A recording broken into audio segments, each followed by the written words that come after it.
నమస్కారం, ఇది సంగతికి స్వాగతం. బీడుబారిన భూములు గొంతు తడుపుకునేందుకు భగీరథ ప్రయత్నాలు, మూడేళ్లకొకసారి తప్పకుండా పలకరించే కరువు. ఇది క్లుప్తంగా రాజస్థాన్ ఎడారి ప్రాంత ముఖచిత్రం. నీటి కోసం నిరంతర తపన, కురిసే వానచుక్క నిలవక తల్లడిల్లే పొడుమి తల్లి. తరతరాలుగా ఇదే అనుభవం. కాలం మారింది, కొత్త ఆలోచన మొగ్గు తొడిగింది.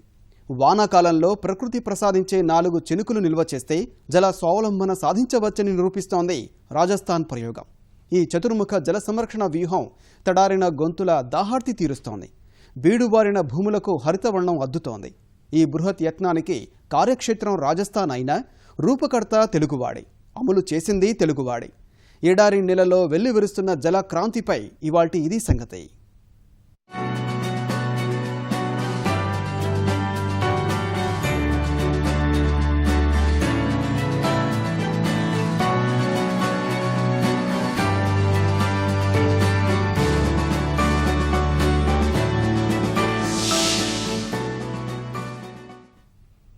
పొరుగు రాష్ట్రాలతో నీటి యుద్ధాలు లేవు, భారీ ప్రాజెక్టుల నిర్మాణం జరగలేదు, జలాశయాల పేరుతో ఏళ్లకేళ్లు నిరీక్షణ లేదు. చిన్న ప్రయత్నంతో బృహత్ విప్లవం సాకారమైంది. అరుదుగా కురిసే ఒక్కొక్క వాన చినుకు ఒడిసిపట్టి జలసిరులు సృష్టించారు రాజస్థాన్ పల్లె ప్రజలు. ఆకాశం నుంచి జాలువారిన ప్రతి నీటి బొట్టు నేలలో సంపూర్ణంగా ఇంకేలా చేస్తూ జలఫలాలు అందుకుంటోంది. నీటి కోసం అర్రులు చాచిన నేల నేడు జల సంరక్షణలో దేశానికే ఆదర్శంగా నిలుస్తోంది.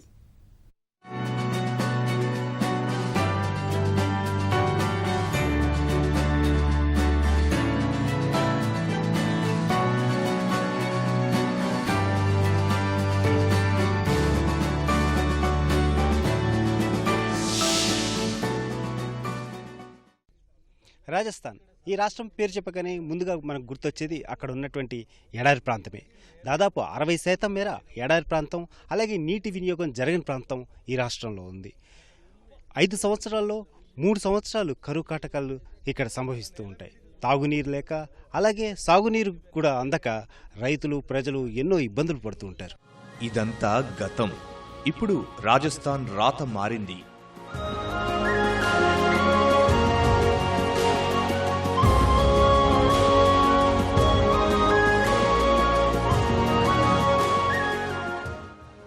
సరికొత్త భవిష్యత్కు బాటలు పడ్డాయి.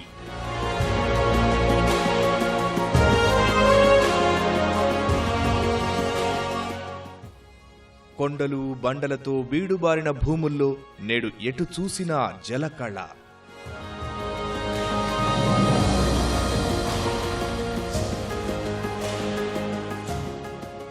కుంటలు, చెరువులు, కాలువలు, వాగులు, నదీ ప్రవాహాలు మొత్తం కలిసి ఓ అద్భుత జలదృశ్యం.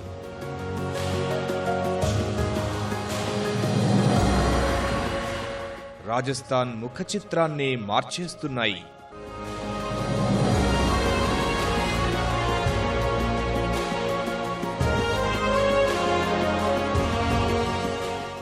పరుగులు తీసే వాననీటికి అడ్డుకట్ట వేసి చినుకు చినుకు ఒడిసిపట్టే లక్ష్యంతో చేపట్టిన ముఖ్యమంత్రి జల స్వావలంబన్ అభియాన్ రాజస్థాన్లో కొత్త చరిత్ర లిఖిస్తోంది. వర్షపు నీరు, నేలలోని తేమ, భూగర్భ జలం, ఉపరితల నీరు 4 రకాల నీటిని ఏకీకృతం చేసే చతుర్విధ జల ప్రక్రియతో నీటి వనరులన్నింటినీ అనుసంధానం చేసి రాజస్థాన్ సర్కార్ నీటి సంరక్షణలో దేశానికి కొత్త దారి చూపుతోంది. ప్రభుత్వ దృఢ సంకల్పం, అధికారుల సమన్వయం, ప్రజల భాగస్వామ్యంతో ఈ పథకం రాజస్థాన్లోని గ్రామ గ్రామానికి విస్తరిస్తోంది.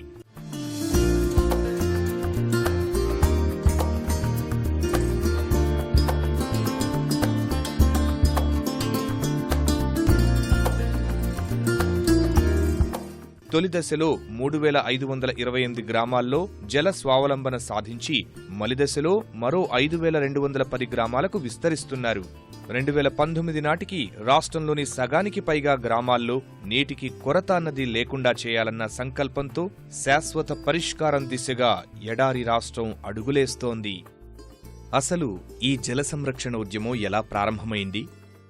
2014లో ముఖ్యమంత్రిగా అధికారం చేపట్టిన వసుంధరరాజే ప్రధానమైన నీటి సమస్య పరిష్కారంపై దృష్టి సారించారు. వర్షం, భూగర్భ జలంపైనే ఆధారపడాల్సిన పరిస్థితుల్లో ప్రఖ్యాత తెలుగు ఇంజనీర్ టి హనుమంతరావు రూపొందించిన చతుర్విధ జల ప్రక్రియతో చుక్కచుక్కను ఒడిసిపట్టే బృహత్ సంకల్పానికి శ్రీకారం చుట్టారు. ఈ సంకల్పాన్ని సాకారం చేసేందుకు తెలుగు బిడ్డ వెదిరే శ్రీరామ్ను రాజస్థాన్ రివర్ బేసిన్ అథారిటీ చైర్మన్గా ఎంచుకున్నారు. బాన్స్వాడ, ఝాలావాడ్ జిల్లాల్లో ప్రయోగాత్మకంగా ఈ ప్రక్రియ చేపట్టారు. తక్కువ వ్యయంతో సత్ఫలితాలనిచ్చే ఈ విధానంతో 500 ఎకరాల చొప్పున 9 వాటర్ షెడ్లతో అమలుకు నాంది పలికారు. బాన్స్వాడ జిల్లాలో 3 నెలల్లో పూర్తి చేశారు.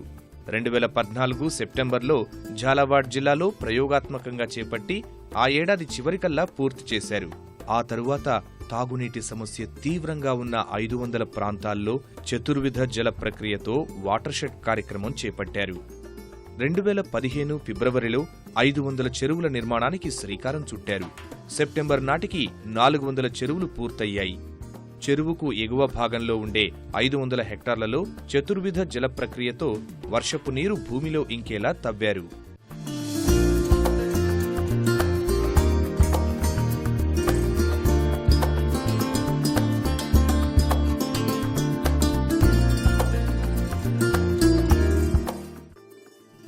ప్రయోగం సత్ఫలితాలనివ్వడంతో 33 జిల్లాల్లో 255 పంచాయతీ సమితుల్లో ఈ కార్యక్రమం ప్రారంభించారు. 5,000 హెక్టార్ల విస్తీర్ణంతో 10 నుంచి 12 గ్రామాలను యూనిట్గా తీసుకున్నారు. 2015 జూన్ 1న ప్రారంభించి ఏడాదిలోనే మొదటి దశ పూర్తి చేశారు. తొలి దశలో 3,529 గ్రామాలు స్వయం సమృద్ధి సాధించాయి. రెండో దశలో 5,210 గ్రామాల్లో ప్రారంభించేందుకు ప్రణాళికలు సిద్ధం చేస్తున్నారు. ముఖ్యమంత్రి జల స్వావలంబన కార్యక్రమానికి పెట్టిన వ్యయం 1,800 కోట్లు. సాగు, తాగునీటి ప్రాజెక్టులకు 1,000 కోట్ల వ్యయం చేసే ఈ కాలంలో ఈ మొత్తం చాలా చిన్నది. కానీ చిన్న మొత్తంతో చేసిన చిన్న నిర్మాణాలు జల సంరక్షణలో అనూహ్యమైన మార్పులు తెచ్చాయి. 3,000కు పైగా గ్రామాల్లో తాగునీటి కొరత తీరింది. 1,000 ఎకరాల బీడు భూములు వినియోగంలోకి వచ్చాయి. పశుగ్రాసం కొరత తీరింది. ఒక్క పంట పండుతుందో లేదో తెలియని ప్రాంతంలో రెండో పంటకు నీరు లభిస్తోంది. సోయాబీన్, ఆవాలు, సజ్జ, మొక్కజొన్న వంటి మెట్ట పంటలు మాత్రమే పండే భూముల్లో ఇప్పుడు గోధుమలు, పప్పుధాన్యాలు, ధనియాలు, కూరగాయలు పండిస్తున్నారు. तो मतलब पहले ये डैम नहीं था, पानी भी नहीं था, तो हम कुछ नहीं कर पाते थे, मतलब फसल नहीं होती थी. बस ये सोयाबीन, उड़द वगैरह होते थे. इसके बाद की फसल 1% नहीं होती थी. मतलब 10 किलो बीज ओढ़ दिए तो 5 किलो आते थे. ये बाद की फसल की पानी नहीं था और डैम होने की वजह से बहुत फ़ायदा हुआ. आज सर जी अगले साल ही मेरे 100 बोरी गेहूँ हुए हैं. बहुत बढ़िया स्थिति चल रही है. पानी पीने का भी मिल रहा है, गाँव में भी पानी मिल रहा है और यहाँ गायों को, डांडा डोर को भी पानी मिल रहा है. और पहले यहाँ ये भी नहीं था, मुझ भी बिल्कुल बारिश खत्म होने के बाद में कुछ भी नहीं था. अब बारिश खत्म होने के बाद में बहुत बढ़िया स्थिति है. नीचे भी पीवत हो जा, नीचे ये सब खेत नहीं पड़त पड़े रहे. అవకాశమున్న చోట్ల పండ్ల తోటల వైపు రైతులు మొగ్గు చూపుతున్నారు. రాజస్థాన్ వ్యవసాయ క్షేత్రంలో జల స్వావలంబన అభియాన్ అనేక మార్పులకు నాంది పలికింది. ఈ పథకం తెచ్చిన ఫలితాలకు ఝాలావాడ్ జిల్లాలోని సరోద్ గ్రామమే నిదర్శనం. ఈ ప్రాంతం నీటి కొరతకు పెట్టింది పేరు. స్వావలంబన కార్యక్రమంతో ఇప్పుడు జలకళ సంతరించుకుంది. ఒక్క పంట కూడా పండించలేని దుస్థితి నుంచి రెండో పంటకు సిద్ధమవుతున్నారు. सो बहुत बड़ा चेंजेस आया है इससे आसपास के लोगों को. जैसे अभी हम जिस जगह खड़े हैं दैट इज़ हरनावदा, झालावाड़ ज़िले में इसमें बहुत ही पायलट बेस पे काम हुआ है. अभी हमने 21 हमारे जो डिस्ट्रिक्ट कलेक्टर्स हैं उनका विजिट हुआ. सभी लोगों ने इसको अप्रिशिएट किया. पूरे राजस्थान के अंदर यह काम शुरू हुआ था, एक फेज़ कंप्लीट हो गया. No we are serving for the second part that is MJS will be termed as MJS 2. ఈ విజయం జనంలో కొత్త చైతన్యాన్ని నింపింది. ఎవ్వరి నోట విన్నా ఈ మాటే. ప్రసార మాధ్యమాల్లో కూడా తగినంత ప్రాధాన్యం లభించింది. కరవు సీమలో జీవధారలా కనిపిస్తున్న ఈ పథకానికి ధనవంతులు విరాళాల రూపంలో నిధులు సమకూరుస్తున్నారు. పేదలు శ్రమదానంతో శక్తి ధారపోస్తున్నారు. ఇలా అందరి సహకారంతో సాంకేతిక పరిజ్ఞానం ఉపయోగిస్తూ లక్ష్యం దిశగా అడుగులు వేస్తున్నారు. పనుల ప్రణాళికలను శాటిలైట్ మ్యాప్ల ద్వారా రూపొందించారు. పనుల పర్యవేక్షణ, పురోగతిని ఎప్పటికప్పుడు తెలుసుకునేందుకు మొబైల్ యాప్లు ఉపయోగిస్తున్నారు. సర్వేకు ఆధునిక సాంకేతిక పరిజ్ఞానం వినియోగంలోకి తెచ్చారు. భవిష్యత్లో 5,000 హెక్టార్లను 2 రోజుల్లో సర్వే చేసేందుకు డ్రోన్ టెక్నాలజీ ఉపయోగించనున్నారు.